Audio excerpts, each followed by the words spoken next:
There's this incredible, invisible force that shapes our entire world. It works on the grandest cosmic scales and right down to the very atoms in your body. It's one of the most fundamental powers in the universe, and yet we see it in action every single day.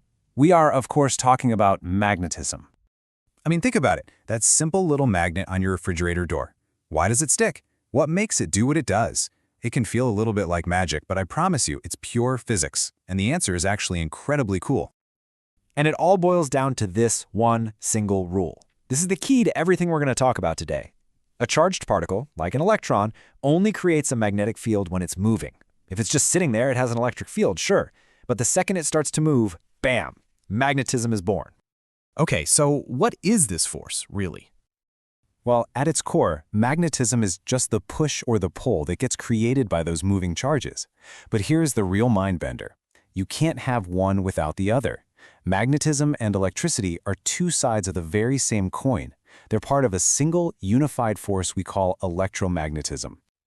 To really understand how this works in that magnet on your fridge, we have to go small, like microscopic small. Let's zoom way in.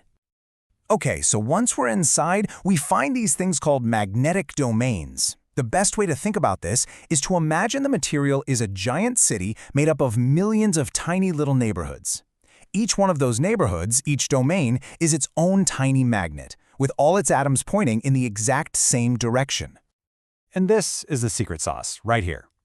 In a regular unmagnetized piece of iron, all those little neighborhoods, those domains, are a total mess. They're all pointing in random directions. So all their little magnetic forces just cancel each other out. But in a permanent magnet, something has happened to force all of those domains to line up perfectly. And suddenly, all those millions of tiny forces add up to create one big, powerful magnetic field. But hold on. What makes a domain magnetic in the first place? Why do they act like tiny magnets at all? Well, the answer is even deeper. We have to go all the way down to the quantum level of a single electron. Okay, this is where it gets really wild. The origin story of all magnetism starts with a quantum property called spin. Now, an electron isn't literally spinning around like a little planet, but it has this built-in motion that acts exactly like it is. And remember our rule? A moving charge creates a magnetic field. So that spin makes every single electron a teeny tiny magnet. In most stuff, they're all pointed randomly, but in certain special materials, they all line up. And that's what creates those powerful domains we were just talking about. So depending on how those electron spins behave, we can actually sort every material in the universe into 3 distinct categories. First up, you've got the rock stars of the magnetic world, ferromagnetic materials. We're talking iron, cobalt, nickel. This is what you usually think of when you hear the word magnetic. They have electrons whose spins are free to align super powerfully and, importantly, lock into place. That's how you make a permanent magnet. Next, we have paramagnetic materials. Think of something like aluminum. They also have electrons that can align, so they are weakly attracted to magnets. But here's the key difference. For them, the alignment is totally temporary. As soon as you take the big magnet away, they go right back to being a random jumble. And finally, we get to the real oddballs of the group, diamagnetic materials. This is stuff like copper, gold, even water. In these substances, all the electrons are paired up, so their spins cancel each other out. But when you bring a magnet near them, something really strange happens. They generate a tiny field that actually opposes it. They are weakly repelled by magnets. How weird is that? So there you have it. Whether a material attracts a magnet strongly, just a little bit, or even pushes it away, it all comes down to the quantum state of its electrons.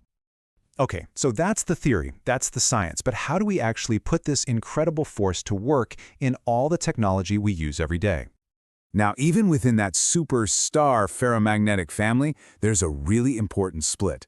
You've got soft ferromagnets, like pure iron, and hard ferromagnets, like steel.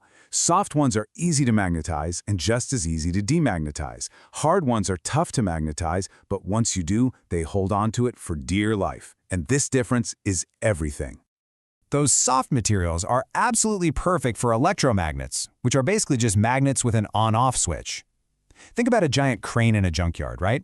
It flips a switch, becomes a super powerful magnet, picks up a car, and then flips the switch off to drop it. This on-demand magnetic force is the secret behind everything from massive MRI machines to a simple electric buzzer. And the hard materials? Well, that's where we get our permanent magnets. These are the unsung heroes, the always-on forces working silently all around us. They're guiding a compass needle, holding your fridge door shut, making the sound in your headphones, storing data on a credit card strip, and spinning the motor in an electric car.